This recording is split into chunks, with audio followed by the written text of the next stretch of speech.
Yo, what's going on, guys? It's your boy, Motorman Dan. Listen, I just wanted to give you guys a quick video of my thoughts on Orcs Must Die 1, 2, and 3. As you guys know, or as you guys may know, I played through all of Orcs Must Die 1.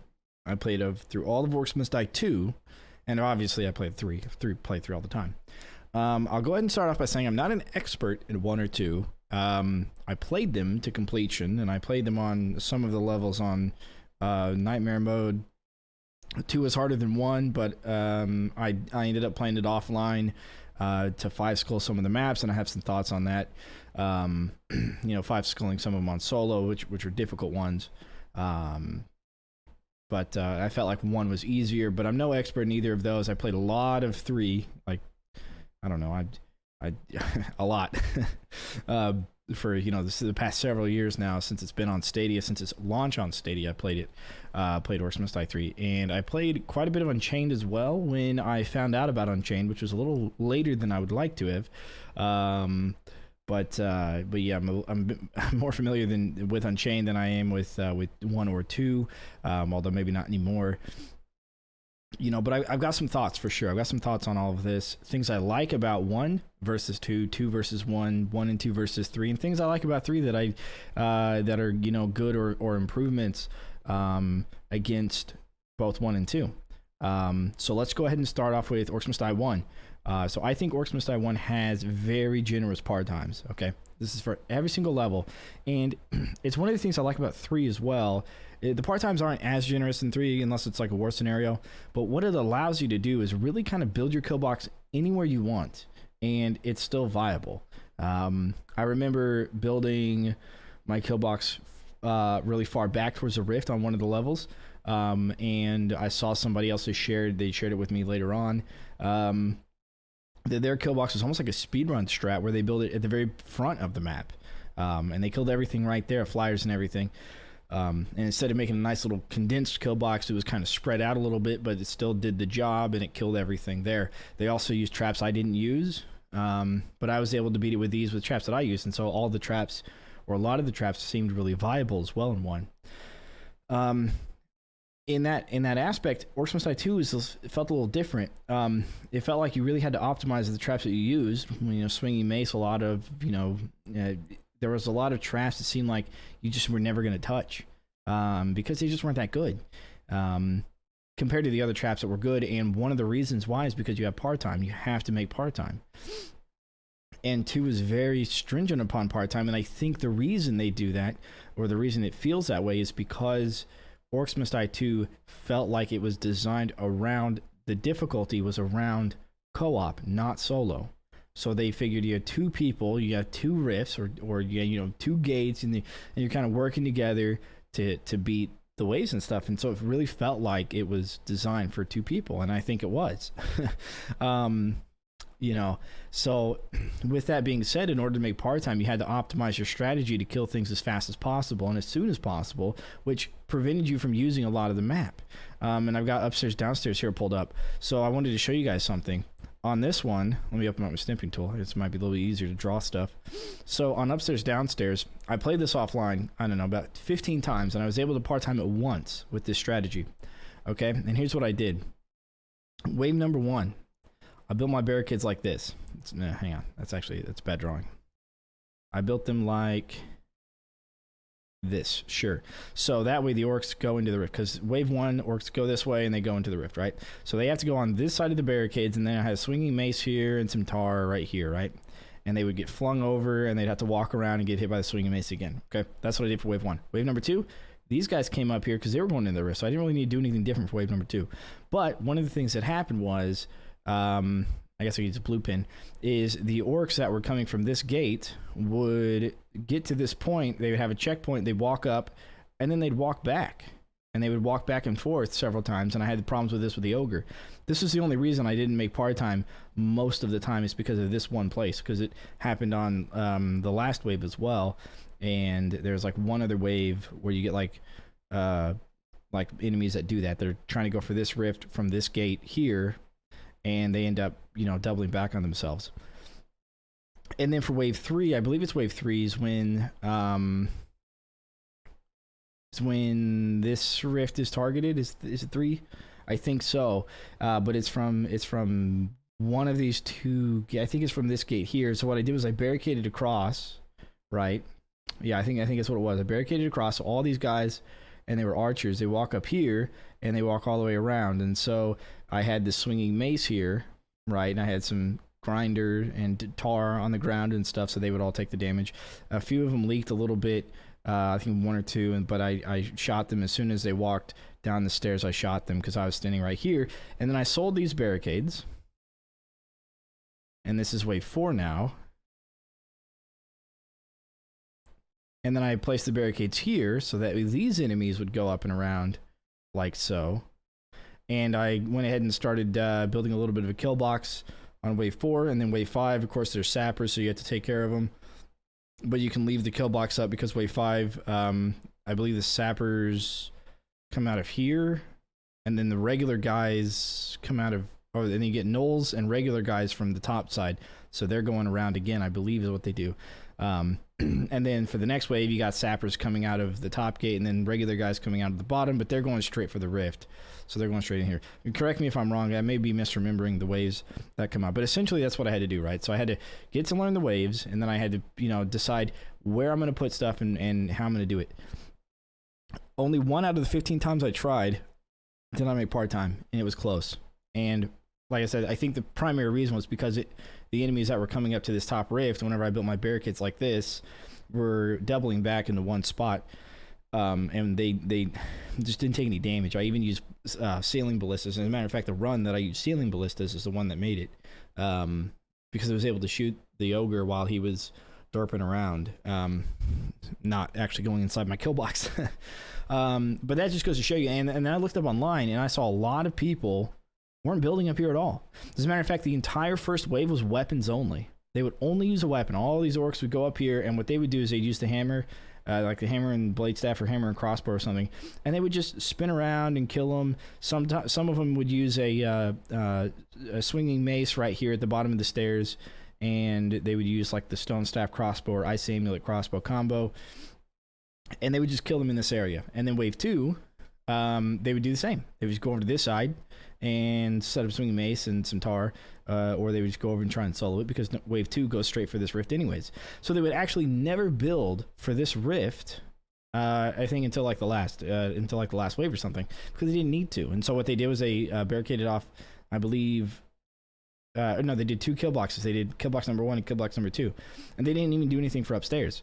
And then I saw somebody else, and I think a few other people, what they did was they actually like barricaded like this. They barricaded like this. So everything from this gate and this gate, and they like, I don't know, gated off here or something. Everything from gate number 1 that wanted to go to the top rift had to go down. Everything from gate number 2, there was like a little kill box in front of the gate, would also get hit by this kill box here. And it's like, it felt like this is the only way to make part-time. And then they put like a bunch of archers back here. But I think that really hurts, you know, somebody's creativity and everything, is that you're just killing them as fast as possible, which means you're not able to use the entire map. You're not able to make cool kill boxes and stuff like that.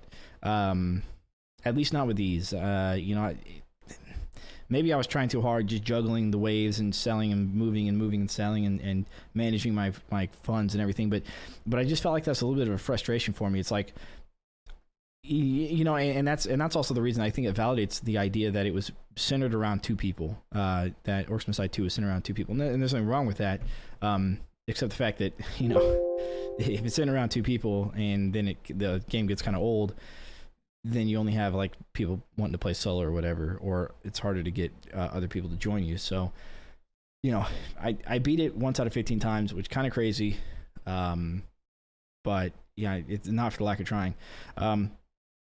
Now, I wanted to say, with 3, I think there's a fine balance, right? I think with 3, there's levels that are difficult enough to where it might feel like you need to have a second person, but it's still doable with 1 person, and there's not a set strategy. You can build kill boxes in different places, and I'm looking at like Frostbitten, for example. There's several different places to build kill boxes.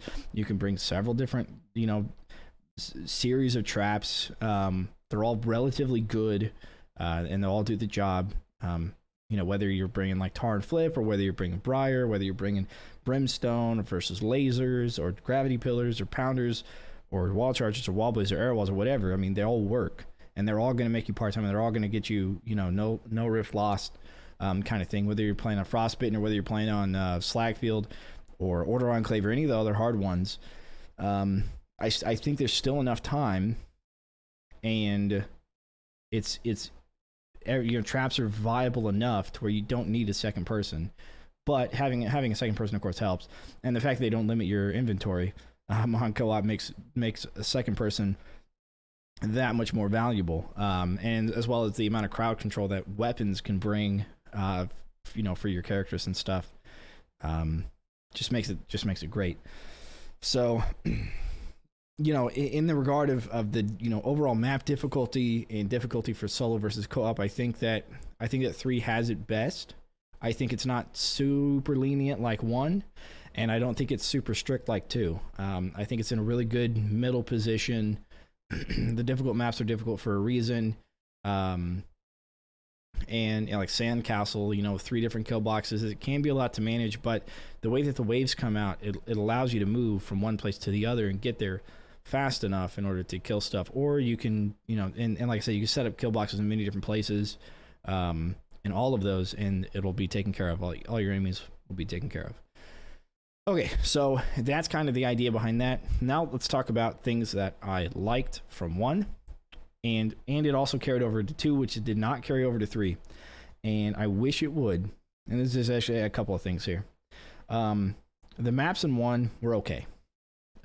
I'll just say they were all right. The maps in 2 I kind of liked quite a bit, and that's like the DLC. And I'll show you one of the maps, probably my favorite map, design wise and difficulty wise and everything. But the thing I really liked most that they don't have in 3 is that archers, when they fire at you, they will not move. In Orcs Must Die 1 and 2, the archers will shoot, walk, shoot, walk.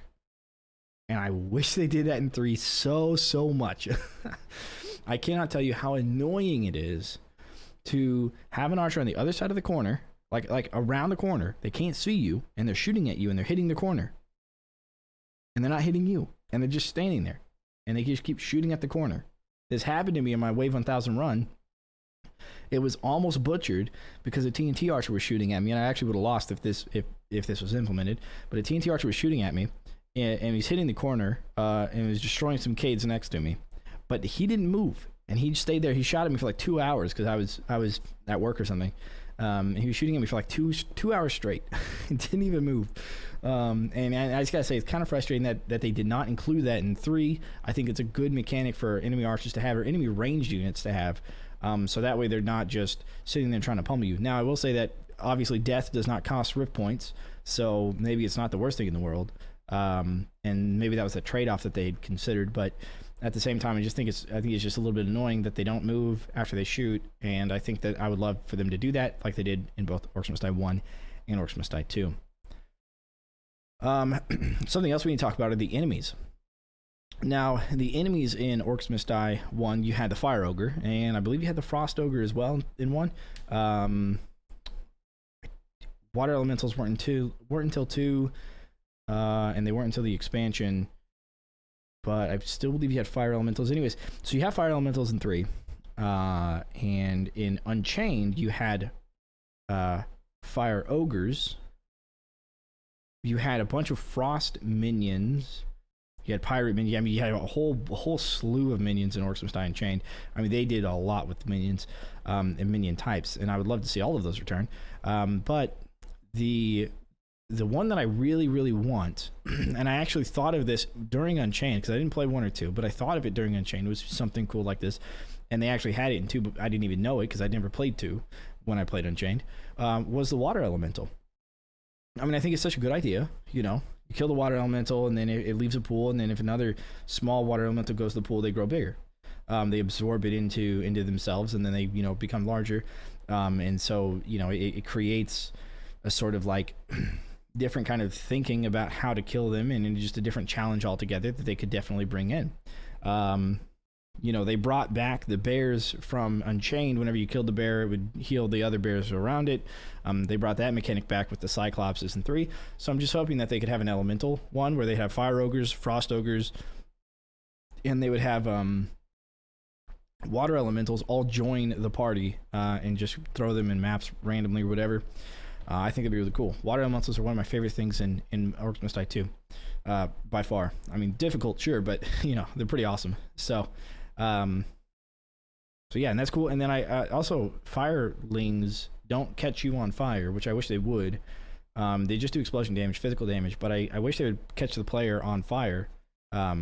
Or they do fire damage. I'm sorry, they do fire damage, but I would wish that they would catch the enemy on, or the player on fire, so you would actually take damage over time as well. Kind of like getting hit by a fire bat. So those are things that 3 are missing. Hopefully they come out with a minion pack and a map pack as well. Maybe the map pack could wait for the minion pack to come out first, but I would love to see that happen. Now in the Unchained franchise, and I know I'm not really talking about Unchained too much in comparison because they're, you know, it's not canon, but in the Unchained franchise, they had a lot of different kinds of enemies, and one of the enemy types I'd like to see is the Nordic enemies. They had like the frost version of the enemies, and the archers, whenever they attacked you, you know, they were like resistant to cold. They were like regular orcs, resistant to cold, but extra vulnerable to fire kind of thing, I think. But even if they weren't, that could be something cool, where regular orcs just are vulnerable to everything. You know, they could have it to where they take even more damage from fire, but even less damage from ice. And so they could be a little bit of a trade-off, but they're still orcs. One of the cool things, though, is that the archers, or just the minions, whenever they attacked you, if they attacked you like a total of 3 or 4 times, you would actually freeze in place, like the ice bat hitting you once in 3. That would be kind of cool to expand upon as well. And of course, they could have different kinds of minions as they have different elements. I mean, who knows, you know? Or pirate orcs are a little bit harder to kill, but worth more money. Something like that. So they have a huge repertoire of minions and mechanics and everything within Unchained that they could definitely bring back as well. Let's talk about maps. So this is probably my favorite map, just design wise, and this is the West Wing. This is really cool design wise, I think, because you have 2 rows of, you know, bridges that go into this little room here that kind of have this intersection in the middle where this other door kind of meets. And what I like about this is it's not the same thing on both sides. Okay, it's not like Split Stairs or Mage Tower where it's literally cut and paste. Or, you know, there's some other maps in 1 where you have like just, you know, 3 lanes that they could go down. You could kind of manage them or whatever, and you can kill them in like one side. This is a very difficult map, so to speak, because there's water and fire elementals, both. And I think this is really cool. In this middle room, it's such a big room that it costs so much money to trap up, but you know, you can, and it's a very, very difficult map for us. But I think it's really cool. I think this might be my favorite, maybe one of my favorite maps in all of Orcs Must Die 2 is this one. You know, I just think I would love to see this one in Orcs Must Die 3 for sure. They'd have to make the part time a little bit higher. Of course, you're not worried about death in 3 as much as you are in 2.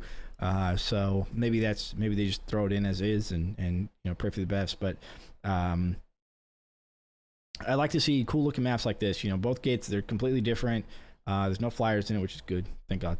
Or actually, no, there were flyers, but they dropped low enough to go underneath the ceiling. Now that I remember, yeah. So they would still be hit by most of the traps that are there, anyways. But yeah, I mean, it's just overall really cool map, really cool maps and stuff. So a map pack would be kind of cool, but you know, I would be hesitant to say that they should absolutely do a map pack and bring back Orcs Must Die 1, 2, and even Unchained maps. I mean, Orcatraz is my favorite Orcs Must Die map of all time, which is an Unchained map, is Orcatraz. Similar to Colosseum in a way, but mechanically what it was just all of the different kinds of minions all together, and it made logical sense for them to be there because it's a prison. It's a prison that holds all of the different enemies and several bosses as well. And so just something like that is really cool. And all 3 gates were completely different. in the way they looked and the enemies that spawned. You had like elementals out of one side, and then you had like trolls and kobolds out of the other, and then you had like your regular mobs out of the other, and it was just really cool. How it was designed and everything. And so that's my favorite map of all time. But you know, if they were to port maps in, I think it's a little bit of a scapegoat, almost, because they don't actually have to design anything new. And I'm glad that they decided not to start with that, and they instead decided to start with their own unique maps and everything, just like they did with the traps as well. You know, they have a lot of unique traps to Orcs Must Die 3, instead of just copying and pasting all of the Orcs Must Die 1 and 2 stuff. You know, they had their own stuff for 3. So, you know, in that regard, I like what they did, and I wouldn't mind seeing kind of what they did with the 1 maps in 2, where they just took a handful of Orcs Must Die 1 maps and put it into 2 as playable. Maybe they could do like 1 out of each DLC, and then like 3 out of the main story on 2, and then 3 out of the main story on 1. Make it a map pack and sell it for like $6. I'd pay for it. I'd pay whatever they want to sell for it. I'd pay for it all. But you know, I think that would be cool in a way. But I'd like to see a minion pack first. I'd like to see more minion variety. Fire ogres, frost ogres, maybe frost minions, pirate minions, whatever. Or maybe just new DLC with even more minion types to throw into everything else. And a place for you to put all of the minions as well. Right now we have the Tuatara race, and we have the Cyclopses, but you're never going to see them together unless you play Scramble. So I'd like to see a map where they're all kind of together. And that could be a thing. They come out with a new DLC where they add all of those, like an elemental pack, and they add those new, you know, Fire Ogre, Frost Ogre, and Water Elemental. And that's what they call it. And when they do that, all they have to do is, from there, they add those in, and then they create a map pack where they use some of this old stuff, but then they introduce the new minions in some of the old maps. Who knows? So yeah, that would be some stuff that in comparison that I would like to see. And then let's see what else. One of the things that annoyed me about 1 and 2 is Rift points lost on death, which is I am so glad it's not in 3. I'm so glad that dying does not cost, because it is so annoying. And I think they did this on purpose, because when they launched it on Stadia, because you were connecting to a server, that means you're going to have lag or potential lag, since you didn't actually physically have the game yourself. For the first year, it was a Stadia exclusive. It wouldn't happen without Stadia, so if you appreciate the franchise, you should be happy that Stadia happened. There was no other option for them other than that, you know. So, you know, I'm glad they chose not to do it anyways, even if it was something, you know, that you could physically download instead of being only on Stadia. But I think that's maybe one of the reasons they decided to not do that, is because A, they didn't do that in Unchained, and B, that might have also been a reason they didn't do it in Unchained, is because lag could cause the issue. Lag could cause you to die, and if you die because of lag and then you lose rift points and you got to start over, it's just frustrating. But it was frustrating even without lag, you know, which we had lag in co-op whenever I played throughout 2. So yeah, and then the other thing I hope that they never do, and I'm glad that they don't do it, is hero exclusive traps. It just didn't vibe with me, you know. I really wanted to use tar, and I really wanted to use acid sprayer, but I couldn't use both. I was limited to one or the other, unless I played co-op and had the other person bring it, and then, you know, coordinate kill boxes. But so I'm glad they didn't do that. That's not something I enjoyed in 2 either. And I think that melee kind of took a back seat due to the fact that it wasn't like super easy to die. It's a lot more. It's a lot easier to die in 3 than it was in 2, but it's still not hard to die in 2. You can die before you know it if you're getting hit by a couple of shock bats or whatever. Gnolls are super tough in 2 for sure. Like, they don't go into the rift. They just fight you, or if they do go to the rift, I think they cost rift points if you're dead, and then they go into the rift or something. But boy, those gnolls, man, they'll get you. they'll get you if you're not watching out. So in 3, you run Cygnus or Egan, or even if you die, the gnolls will run to the rift and won't do any damage to the rift. So it's like, it's kind of annoying, but they're not frustratingly annoying, you know. They can be unfortunate, but they're not the worst thing in the world, like they are in Orcs Must Die 2. So yeah. Anyways, those are some thoughts I had. I think I had another thought, but I totally forgot it. I'm just trying to think real quick. Oh yeah, the last thing I wanted to cover is the wiki page. You know, not because I'm the one who kind of made the Orcs Must Die 3 wiki page. I definitely had help, for sure, with how to get some of the information, and with the wiki team, like what does it look like, what are we looking for what it looks like. But I did basically input most of the information. I did not like the way that Orcs Must Die 1 and 2 wiki were created, and they're still not complete. Orcs Must Die 3 wiki page is essentially complete with all of the necessary information. There are some flavor text areas that I'm looking to kind of expand to at some point in the future, like the grinders that are natural to the maps, like on Coliseum, for example, which they're just hazards that instantly kill enemies. Or like the rift, I don't know, like I got to redo the rift page, the portals that are on the maps, just really this flavor stuff that doesn't really matter too much, and that probably won't take too long to put out. Or like the boom barrels, when you hit them, the ones that like hang out from the chain, like how much damage they do, that sort of thing. So that's all. Eventually I'll get back to that, but as of right now, I mean, it's relatively complete. There's values for everything. And the scramble modifiers I'm gonna wait on until I make sure that Orcs Must Die 3 is not being worked on anymore, because that stuff is tedious, let me tell you. Very, very tedious. But the way that Orcs Must Die 1 and 2, I mean, when you click on Orcs Must Die 2, you get taken to this, and there's a bunch of crap, and it's like, I don't want to really read it, so then I go like, okay, what levels? And then I see this map, and I click on this map, and then this map is just Orcs Must Die 1 maps. There's no 2. I was like, okay, well, this isn't what I want. Okay, then I got to click off, and I scroll down, I see Orcs Must Die 1, and I'm like, well, I clicked on 2. I wanted to see 2, and then I finally see 2, but then I don't know what any of these are because I don't have pictures.